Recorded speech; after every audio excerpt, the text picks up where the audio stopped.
restrain your hand. So I love the dynamics of what happened here, because you have the king of Israel, you have the king of Israel and Judah, you have David, you have the seer. All of them have their roles. You have God instructing him to choose a punishment because he numbered the people, because that's what God wanted his heart to do. And so he fulfilled it. So it's interesting, some of the things that we may ponder or we, receive, we really need to be mindful if is that coming from the Lord or is it coming from the enemy? Because I know a lot of us would just simply say, no, that's the devil. That's but it wasn't God. It was God's anger that brought this judgment. And why? Because the people of Israel, as we know, well, in this case, it was a little different than when they were in the wilderness. But the point is that it was God's anger that was aroused against the people again. And so Gad, I love that important note, he did not take ownership of anything that was said. And he needed to know what it was that David's decision was so that he can take it back to the Lord. And then the Lord executed whatever the consequence was. Mm-hmm. Further, because Gad then told David to go up and set up an altar to the Lord. Mm-hmm. Isn't that something? Yes. Yeah, I'm reading it I'm reading it with you. So, yeah, and it's something how you pointed out that it was the Lord. Now, again, the anger of the Lord burnt against Israel, and he incited David against them to say, go. Can you talk more about that? I think it's interesting how we have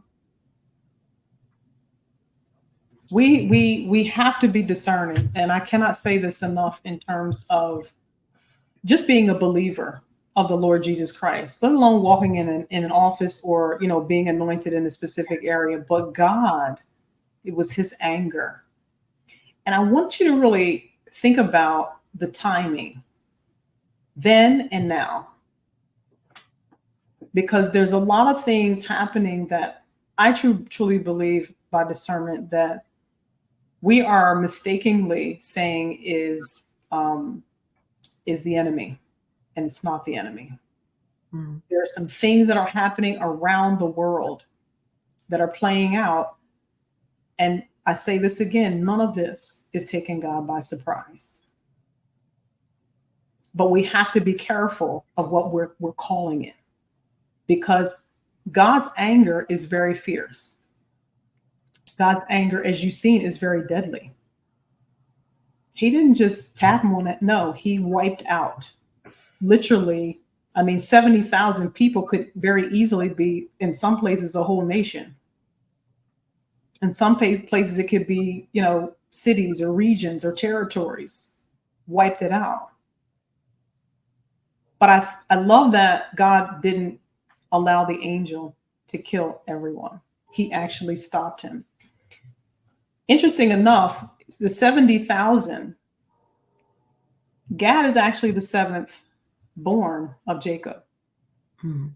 So the correlation, it's interesting how God, now we don't know that means anything, but I found it interesting because I see how sometimes we, the dynamics of what played out in here, but God's anger now moving David to act in a way or make a decision that really wasn't David's decision, but he needed a vessel in order to do what he needed to do.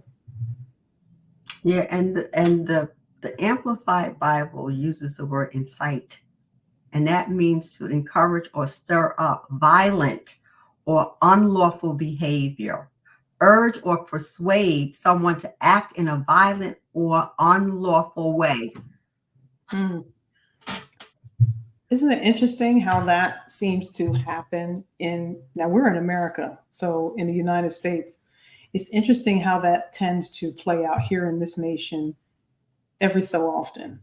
mainly when there is a presidential election. Yeah, absolutely.